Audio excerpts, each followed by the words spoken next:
The prosecution has concluded its presentation of the photographic summation entitled The Nazi Plan. We shall deliver for the permanent records of the tribunal as soon as possible the original films projected today.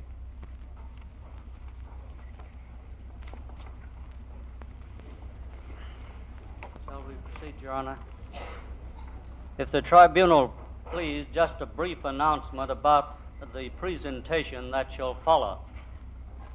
The rest of the week will be consumed in the presentation of war crimes and crimes against humanity, starting with exploitation of forced labor, concentration camps, persecution of the Jews, and Germanization and spoliation in occupied countries. We should like to call the tribunal's attention to the fact that many of these crimes will be crimes attributed to the criminal organizations which will follow. The program following will be the criminal organizations, beginning with the leadership corps of the Nazi Party, the Reich Cabinet, the SA, the SS, and finally, the SD and Gestapo. Mr. Dodd will now present exploitation of forced labor. Mr. Dodd.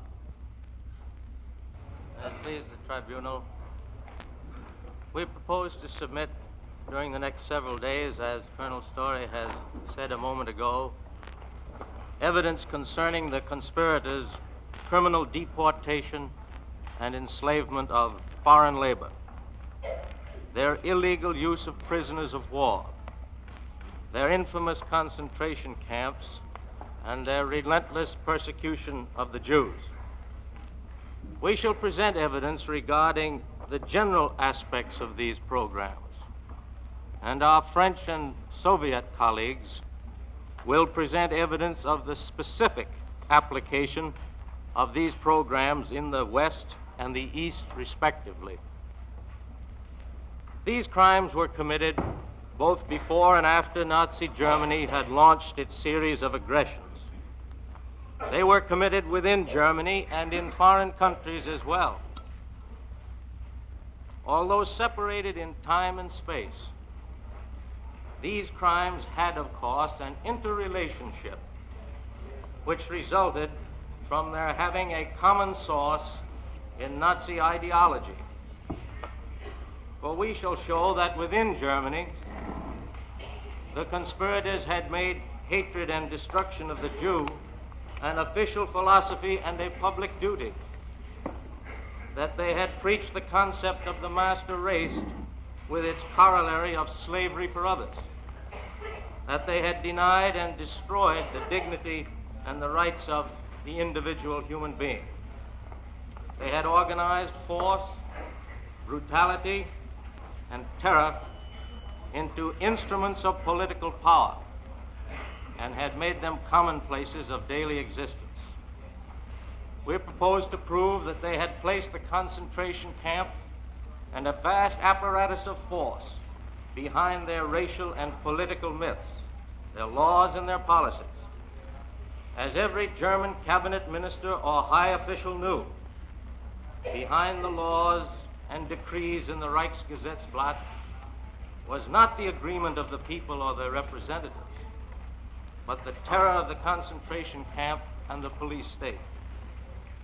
The conspirators had preached that war was a noble activity and that force was the appropriate means of resolving international differences, and having mobilized all aspects of German life for war, they plunged Germany and the world into war. We say this system of hatred, of savagery, and denial of individual rights, which the conspirators erected into a philosophy of government within Germany, or into what we may call the Nazi Constitution, followed the Nazi armies as they swept over Europe. For the Jews of the occupied countries suffered the same fate as the Jews of Germany, and foreign laborers became the serfs of the master race, and they were deported and enslaved by the millions. Many of these deported and enslaved laborers joined the victims of the concentration camps, where they were literally worked to death in the course of the Nazi program of extermination through work. We propose to show that this Nazi combination of the assembly line, the torture chamber, and the executioner's rack in a single institution has a horrible repugnance to the 20th century mind. We say that it is plain that the program of the concentration camp, the anti-Jewish program, and the forced labor program are all parts of a larger pattern. And this will become even more plain as we examine the evidence regarding these programs and then test their legality by applying the relevant principles of international law. The evidence relating to the Nazi slave labor program has been assembled in a document book bearing the letter R. And in addition, there is an appendix to the document book consisting of certain photographs contained in a manila folder. The document book is handed up.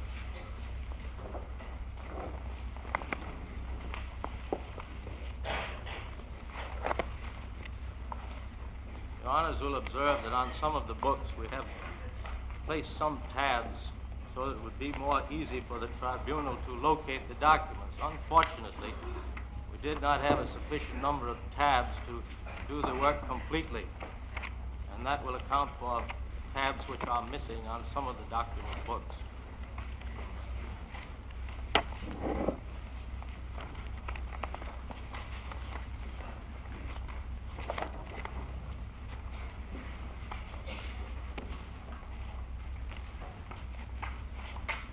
It may illuminate the specific items of evidence which will be offered later if we first describe in rather general terms the elements of the Nazi foreign labor policy. It was a policy of mass deportation and mass enslavement, as I said a minute ago. And it was also carried out by force, by fraud, by terror, by arson, by means unrestrained by the laws of war, the laws of humanity, or the considerations of mercy.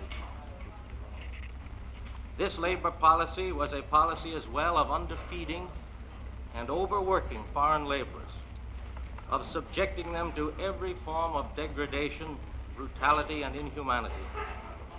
It was a policy which compelled foreign workers and prisoners of war to manufacture armaments and to engage in other operations of war directed against their own countries.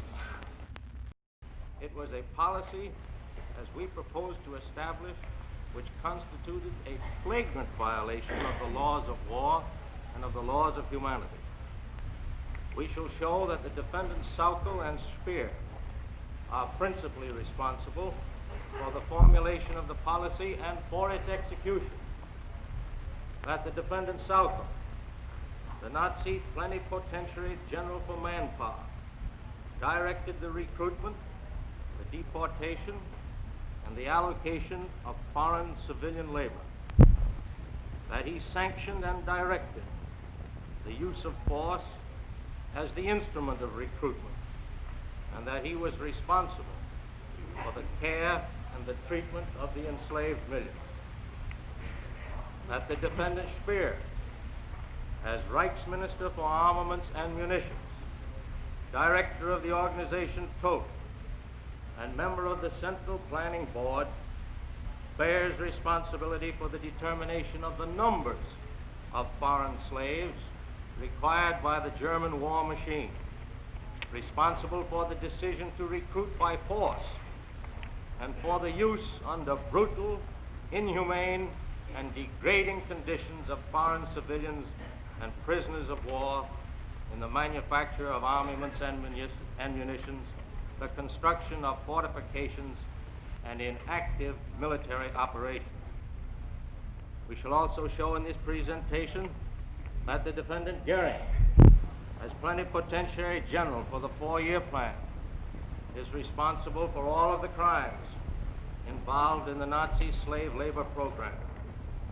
And finally, we propose to show that the defendant Rosenberg, as Reichsminister for the occupied Eastern Territories, and the defendant Frank, as Governor General of the Government General of Poland, and the defendant Seyss-Inquart, as Reichskommissar for the occupied Netherlands, and the defendant Keitel, as Chief of the OKW, share responsibility for the recruitment by force and terror and for the deportation to Germany of the citizens of the areas overrun or subjugated by the Wehrmacht. The use of vast numbers of foreign workers was planned before Germany went to war and was an integral part of the conspiracy for waging aggressive war. On May 23rd, 1939, a meeting was held in Hitler's study at the Reichschancellery. Present were the defendants Goering, Raeder, and Keitel. And I now refer to document L-79, which has already been entered in evidence as USA Exhibit number 27.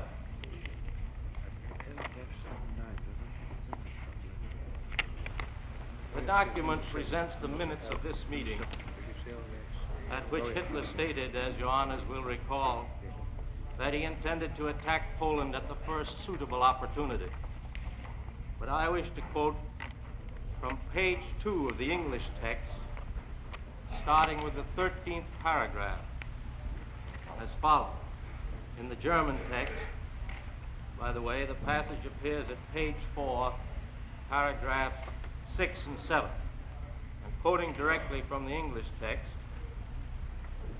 if fate brings us into conflict with the West, the possession of extensive areas in the East will be advantageous. We shall be able to rely upon record harvests even less in time of war than in peace. The population of non-German areas will perform no military service and will be available as a source of labor, unquote. We say the slave labor program of the Nazi conspirators was designed to achieve two purposes, both of which were criminal. The primary purpose, of course, was to satisfy the labor requirements of the Nazi war machine by compelling these foreign workers, in effect, to make war against their own countries and their allies. The secondary purpose was to destroy or weaken peoples deemed inferior by the Nazi racialists or deemed potentially hostile by the Nazi planners of world supremacy. Now, these purposes were expressed by the conspirators themselves, and I wish to refer at this point and to offer in evidence document 016-PS, which is USA Exhibit number 168.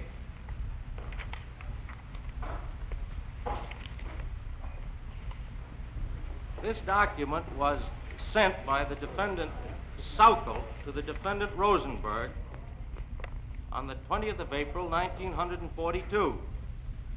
And it describes Sauckel's labor mobilization program.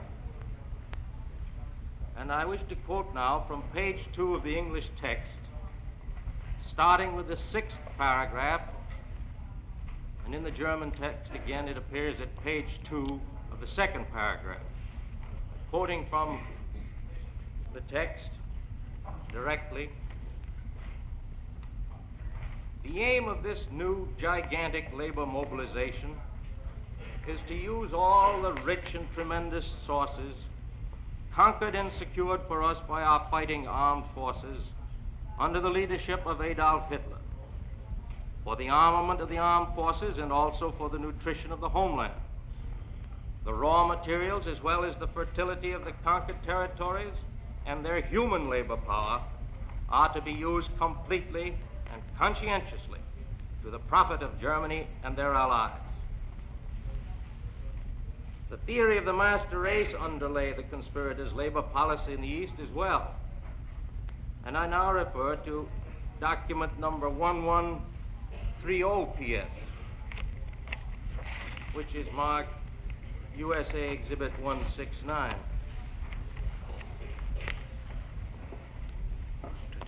This document consists of a statement made by one Eric Koch, Reichskommissar for the Ukraine, on the 5th day of March, 1943, at a meeting of the National Socialist Party in Kiev. I quote from the first page of the English text, starting with the first paragraph, and in the German text it appears at page 2, paragraph 1. Quoting directly again from the English text, Koch said, "We are the master race and must govern hard but just. I will draw the very last out of this country. I did not come to spread bliss. I have come to help the Fuhrer. The population must work, and work again. For some people are getting excited that the population may not get enough to eat. The population cannot demand that. One has only to remember what our heroes were deprived of in Stalingrad. We definitely did not come here to give out manna. We have come here to create the basis for victory. We are a master race, which must remember that the lowliest German worker is racially and biologically 1,000 times more valuable than the population here." Unquote. At this point, I should like to offer in evidence document number 1919 PS, which is United States Exhibit number 170.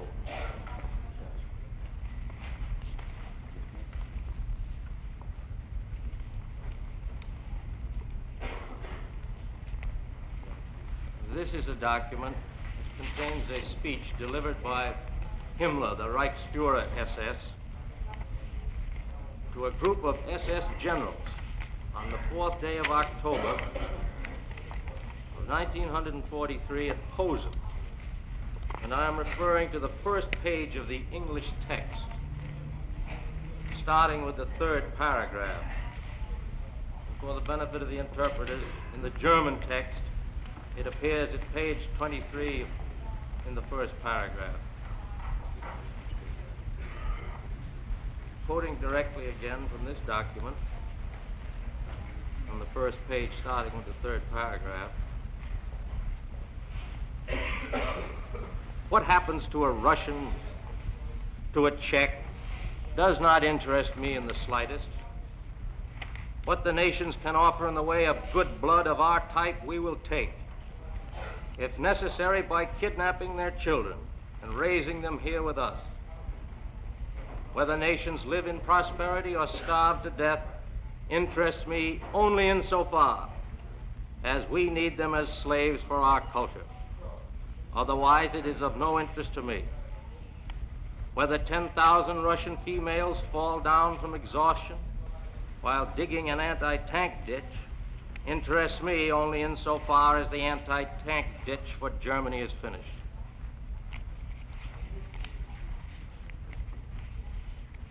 We refer now to another document. Who is the author of that document?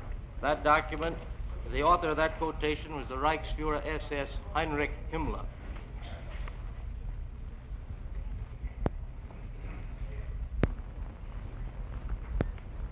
The next document to which I make reference is number 031-PS, which is USA Exhibit 171.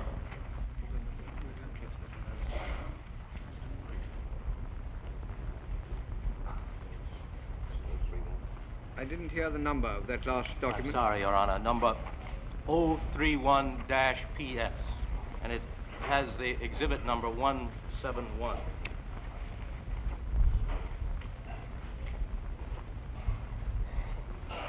This document is a top-secret memorandum prepared for the Ministry of the Occupied Eastern Territories on the 12th of June, 1944, and approved by the defendant Rosenberg.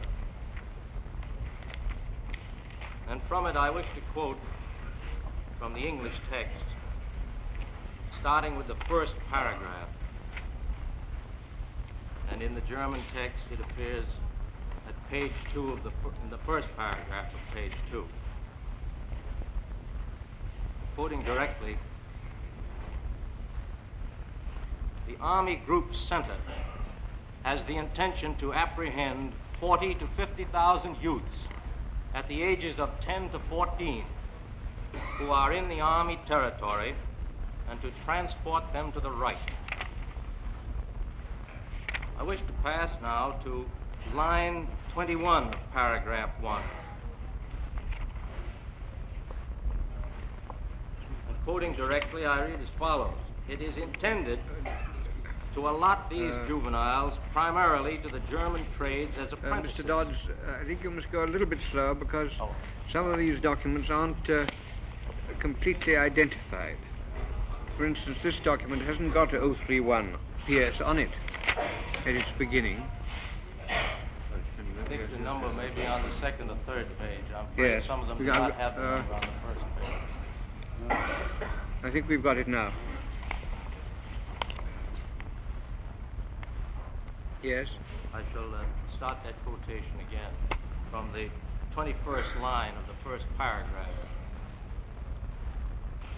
It is intended to allot these juveniles primarily to the German trades as apprentices, to be used as skilled workers after 2 years' training. This is to be arranged through the organization Dodd, which is especially equipped for such a task, through its technical and other setups. This action is being greatly welcomed by the German trade, since it represents a decisive measure for the alleviation of the shortage of apprentices. End of the quotation.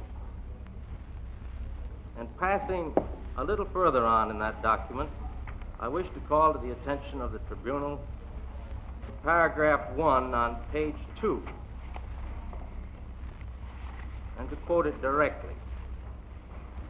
This action is not only aimed at preventing a direct reinforcement of the enemy's military strength, but also at a reduction of his biological potentialities, as viewed from the perspective of the future.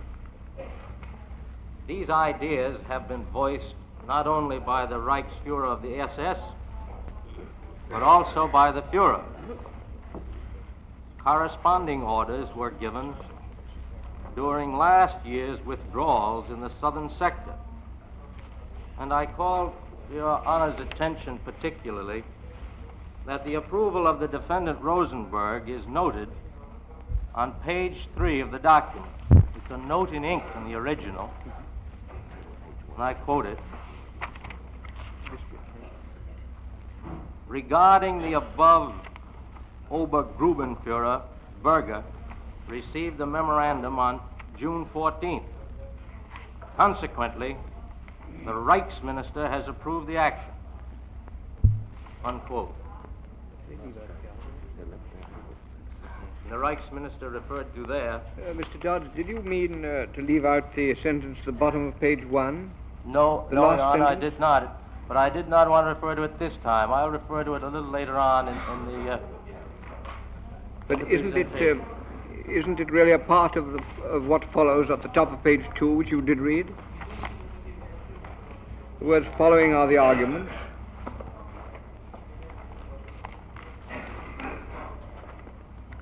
The words following are the arguments. Yes, following are the arguments against this decision of the minister. I did omit that. I thought you were referring to the sentence at the bottom. I'm sorry. Following are the arguments against this decision of the minister, and then quoting, this action is not only aimed at preventing a direct reinforcement of the Yes. enemy's military strength. And you were telling us how you showed that the defendant Rosenberg was implicated. Yes. On the last page of that document, the original bears a note in ink, and in the mimeographed copy, it's, of course, typewritten, regarding the above dash, Obergrubenführer Berger received the memorandum on June 14th. Consequently, the Reichsminister has approved the action.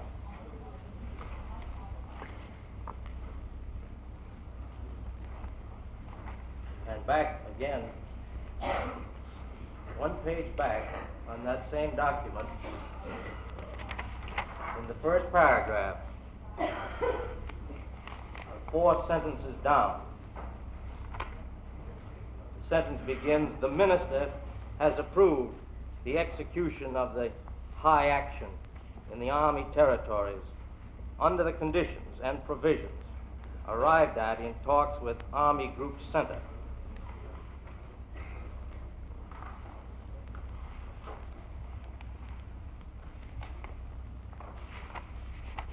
The purposes of the slave labor program which we have just been describing, namely the strengthening of the Nazi war machine and the destruction or the weakening of peoples deemed inferior by the Nazi conspirators, were achieved, we repeat, by the impressment and the deportation of millions of persons into Germany for forced labor.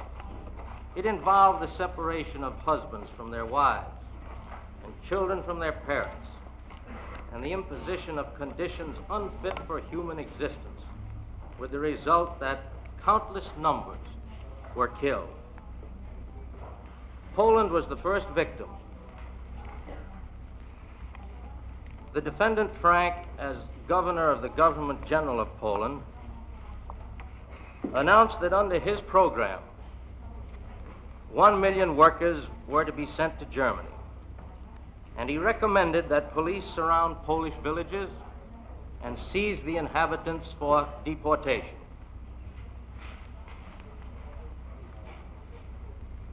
I wish to refer to document number 1375-PS,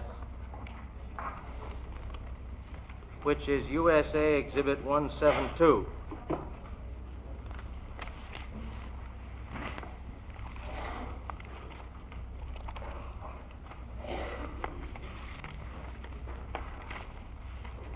This document is a letter from the defendant Frank to the defendant Goering, and it's dated the 25th day of January, 1940. And I wish to quote from the first page of the English text, starting with the first paragraph. And in the German text, again, it appears at page 1 of the first paragraph. Quoting directly, in view of the present requirements of the Reich for the defense industry, it is at present fundamentally impossible to carry on a long-term economic policy in the general government. Rather, it is necessary so to steer the economy of the general government that it will, in the shortest possible time, accomplish results representing the maximum that can be gotten out of the economic strength of the general government for the immediate strengthening of our capacity for defense. In particular, the following performances are expected of the total economy of the general government. And I wish to pass on a little bit in this text to the second page, and particularly to paragraph G in the English text. And in the German text, the same passage appears on page 3 in paragraph G. Quoting it again, or quoting directly again, rather, supply and transportation of at least 1 million male and female agricultural and industrial workers to the Reich. Among them, at least 750,000 agricultural workers, of which at least 50% must be women, in order to guarantee agricultural production in the Reich and as a replacement for industrial workers lacking in the Reich. Unquote. The methods by which these workers were to be supplied were considered by the defendant Frank as revealed in another document which we now refer to. It's an entry in the defendant Frank's own diary, to which we have assigned our document number 2233-PS-A, and which we offer as U.S. Exhibit 173.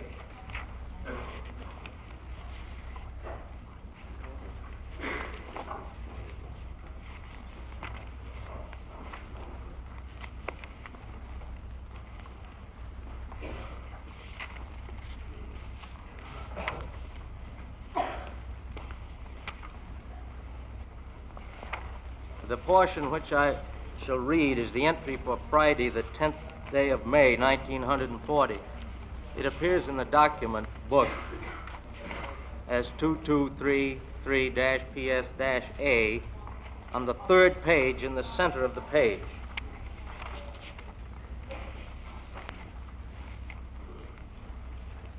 Just above it are the words, page 23, paragraph 1. To the left and just above it. Then the Governor General deals with the problem of the compulsory labor service of the Poles. Upon the demands from the Reich, it has now been decreed that compulsion may be exercised in view of the fact that sufficient manpower was not voluntarily available for service inside the German Reich. This compulsion means the possibility of arrest of male and female Poles. Because of these measures, a certain disquietude had developed, which according to individual reports was spreading very much, and which might produce difficulties everywhere. General Field Marshal Goering some time ago pointed out in a long speech the necessity to deport into the Reich 1 million workers. The supply so far was 160,000. However, great difficulties had to be overcome. Therefore, it would be advisable to consult the district and town chiefs in the execution of the compulsion, so that one could be sure from the start that this action would be reasonably successful. The arrest of young Poles when leaving church service or the cinema would bring about an increasing nervousness of the Poles. Generally speaking, he had no objections at all if the rubbish, capable of work yet often loitering about, would be snatched from the streets.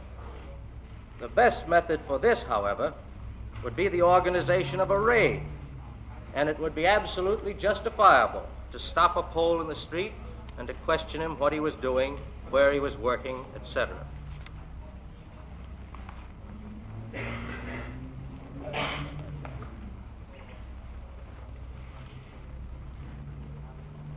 I should like to refer to another entry in the diary of the defendant Frank and to offer in evidence an extract from the entry made on the 16th day of March, 1940, which appears in the document book as 2233-PS-B, and it has USA Exhibit number 174.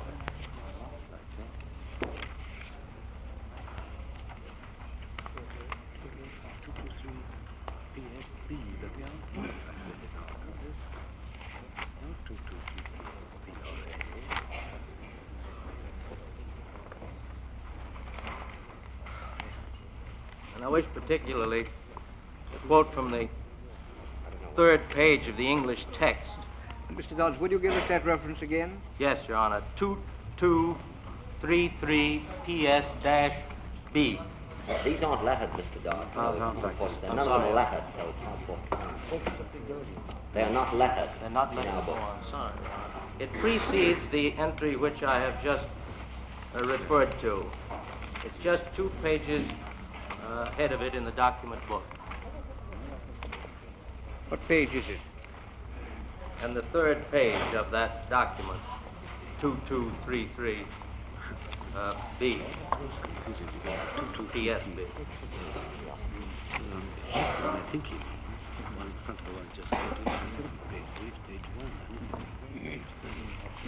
And the 3rd paragraph of the English text. Would you begin the paragraph? I haven't started it yet, Your Well, Honor. will you? Just Yes. so that I can find it. It begins, the Governor General remarks. It's on the 2nd page. The Governor General remarks that he had long negotiations in Berlin with the representatives of the Reich Ministry for Finance and the Reich Ministry for Food. One has made the urgent demand there that Polish farm workers should be sent to the Reich in greater numbers. He has made the statement in Berlin that he, if it is demanded from him, could naturally exercise force in such a manner that he has the police surround a village and get the men and women in question out by force and then send them to Germany. But one can also work differently, besides the police measures, by retaining the unemployment compensation of those workers in question. The end of the quotation.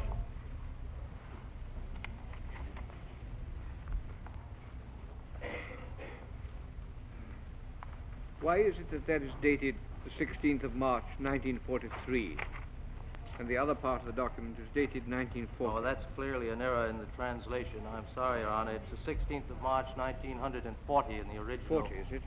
document. No, that's on page...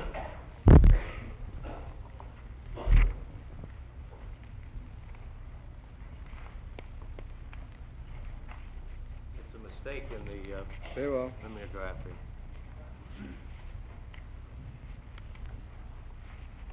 The instruments of force and terror used to carry out this program reached into many phases of Polish life. German labor authorities raided churches and theaters and seized those present and shipped them back to Germany.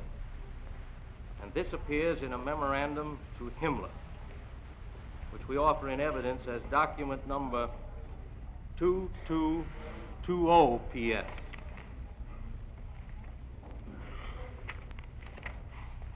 And it bears USA Exhibit number 175, 2220 PS.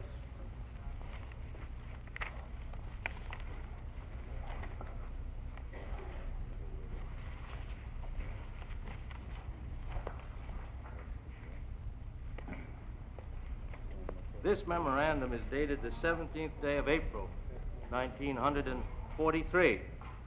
And it was written by Dr. Lammers, the chief of the Reich's Chancellery, and deals with the situation in the Government General of Poland. I would...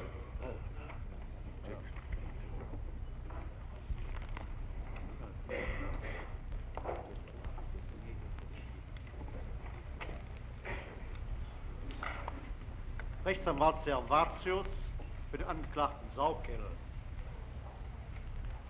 Ich möchte das Gericht darauf hinweisen, dass die letzten 3 verlesenen Dokumente mir vorher nicht zugänglich gemacht worden sind. In der ursprünglichen Liste sind sie nicht enthalten und ich habe, soweit ich jetzt kontrollieren konnte, sie auch in der späteren Liste nicht gefunden.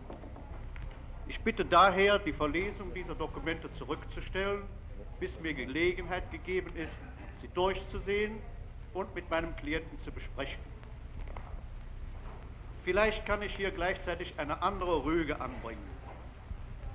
Es sind mir vorgestern eine Reihe von Vernehmungsbogen zugegangen in deutscher Sprache.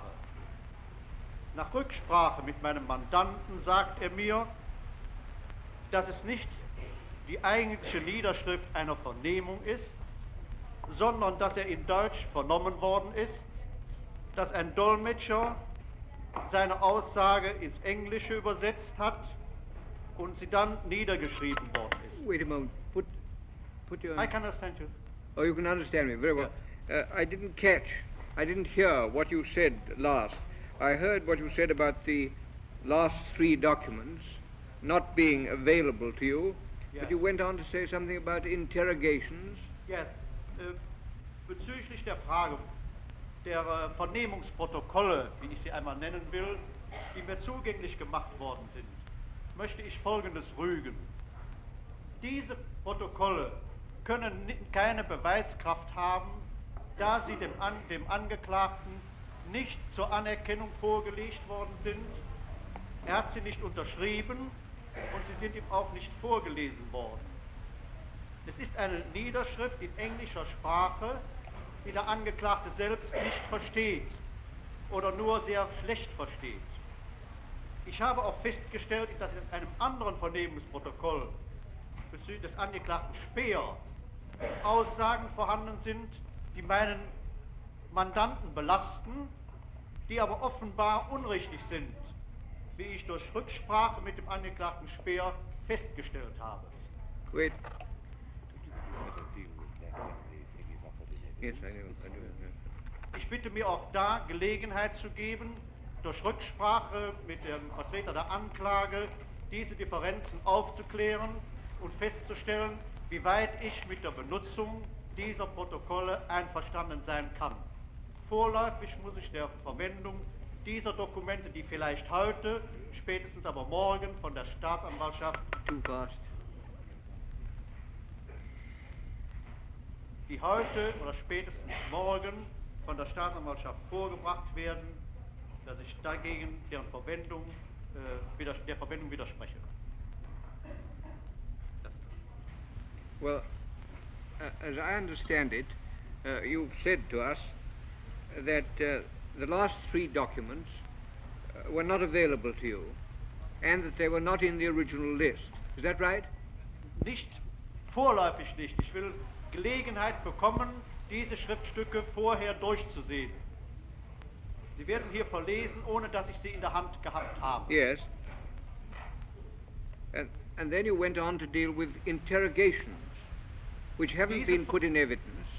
Werden aber wahrscheinlich heute vorkommen und ich will die Gelegenheit benutzen, um jetzt bereits darauf hinzuweisen, dass für den Fall, dass sie morgen nun ihr Gegenstand des Verfahrens werden, dass ich da eine Gelegenheit habe, mit der Staatsanwaltschaft vorher eine Rücksprache zu haben. Dass ich vorläufig aber der Verwendung bis dahin widerspreche. I think I understand. Mr. Dodds, do you know what the circumstances are about these 3 documents which haven't been supplied? I do not, Your Honor. I have been of the opinion that they had been placed in the defendant's information center and they were on the original list. It may be that through some oversight, these entries from the diary were neglected. Diese Schriftstücke habe ich hier in der Hand. Sie tragen keine Nummer und beginnen, das eine Schriftstück bezüglich Saukel beginnt Seite 10.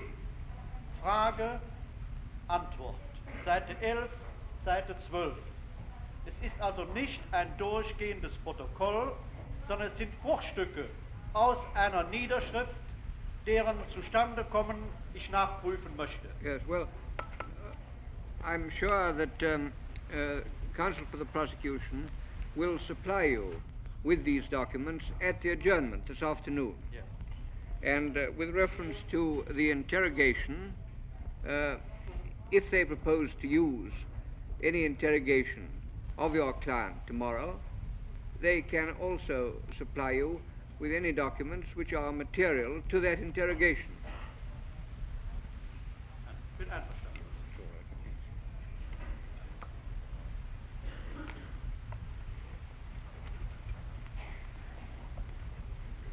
I think what he's saying about the interrogation, I don't read in transcripts and he's put a gloss on it.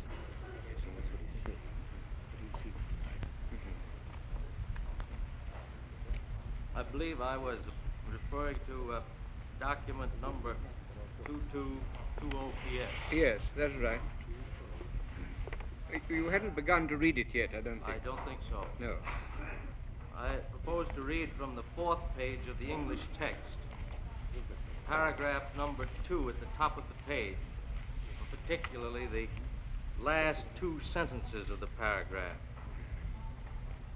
And in the German text, the passage is found at page 10, paragraph 1.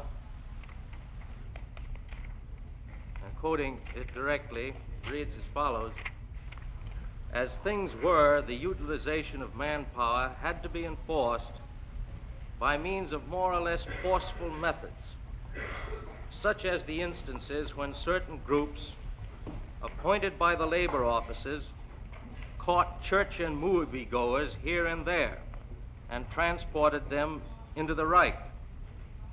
That such methods not only undermine the people's willingness to work and the people's confidence to such a degree that it cannot be checked, even with terror, is just as clear as the consequences brought about by a strengthening of the political resistance movement."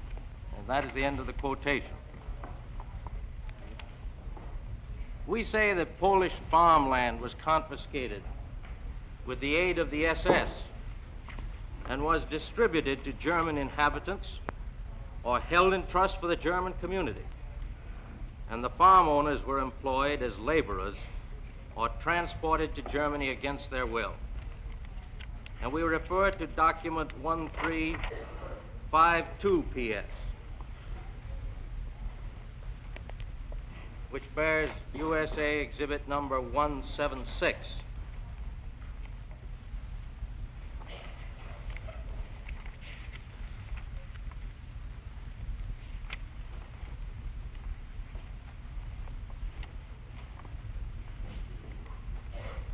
This document is a report of the SS, and it bears the title, "Achievement of Confiscation of Polish Agricultural Enterprises with the purpose to transfer the Poles to the Old Reich and to employ them as agricultural workers." And I wish to read from the first page of the English text, beginning with the 5th paragraph. And in the German text, it appears at page 9 of paragraph 1 of that page.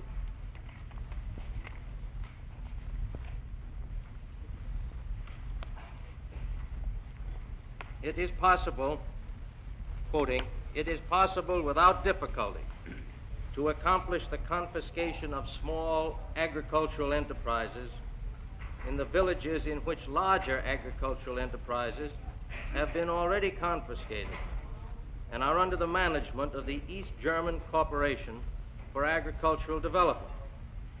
And then passing down 3 sentences, there's this statement, which I quote: "The former owners of Polish farms, together with their families, will be transferred to the Old Reich by the employment agencies for employment as farm workers. In this way, many hundred Polish agricultural workers can be placed at the disposal of agriculture in the Old Reich in the shortest and simplest manner. This way, the most pressing shortage is removed that is now in a very disagreeable manner felt, especially in the root crop districts."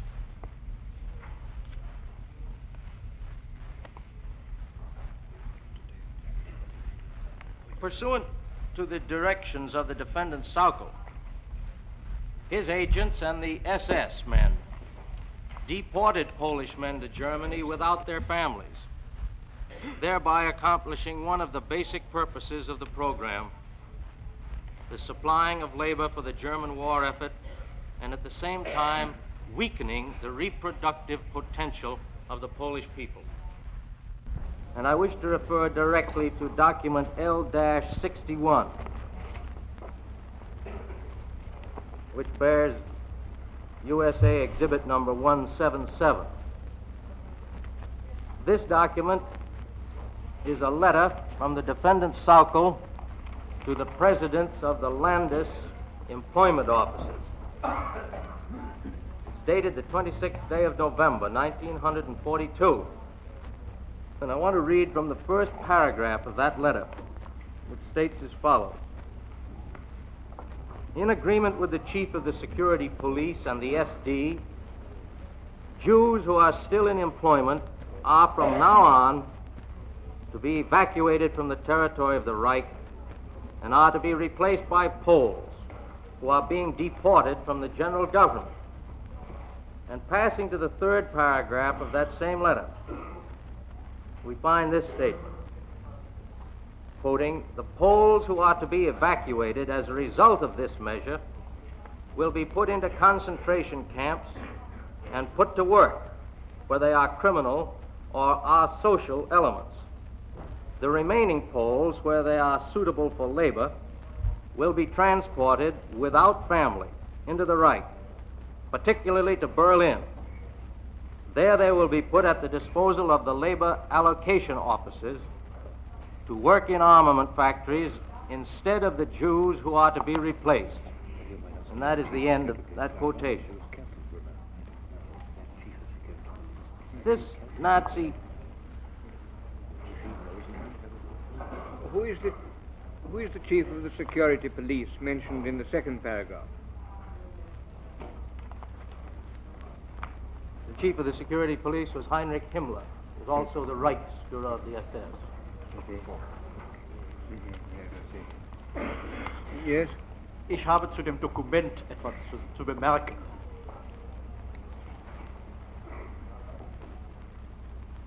Der Angeklagte Saukel bestreitet, von dem Schriftstück Kenntnis zu haben und weist darauf hin, dass die Absendestelle, die nicht verlesen ist hier, von Bedeutung ist. Das Schriftstück ist, wie es im Kopf angegeben ist, ausgefertigt in der Saarlandstraße 96, wo nicht die Dienststelle des Angeklagten Saukel war. Der zweite Gesichtspunkt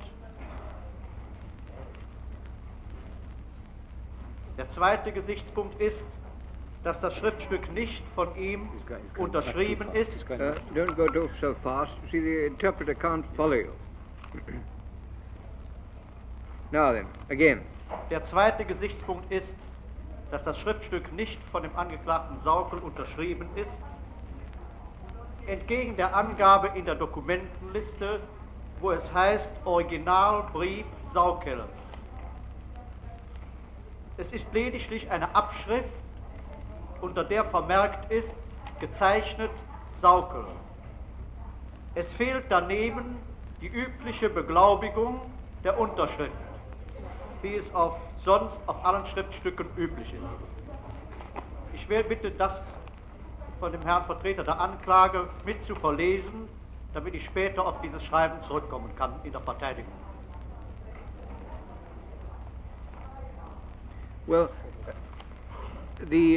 if the procedure which the tribunal has laid down has been carried out, either the original document or a photostat copy will be in your information center, and you can then compare or show to your client either the photostat or the original.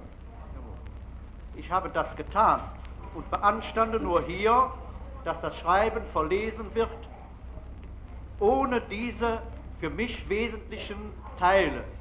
Wenn der Brief verlesen wird, muss er ganz verlesen werden, mit den für mich wesentlichen Eigenschaften, nämlich dem Kopf und der Art der Unterschrift.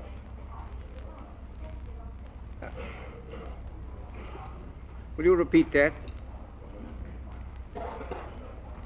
Ich bitte, den Brief ganz zu verlesen, wenn er hier verwertet werden soll, nämlich mit dem Kopf, dem vollständigen Kopf des Schreibens und der Unterschrift, so wie sie gegeben ist, nämlich gezeichnet Saukel, es fehlt eine Beglaubigung der Unterschrift. Denn mein Mandant will daraus bestimmte Schlüsse zu seinen Gunsten ziehen. Well,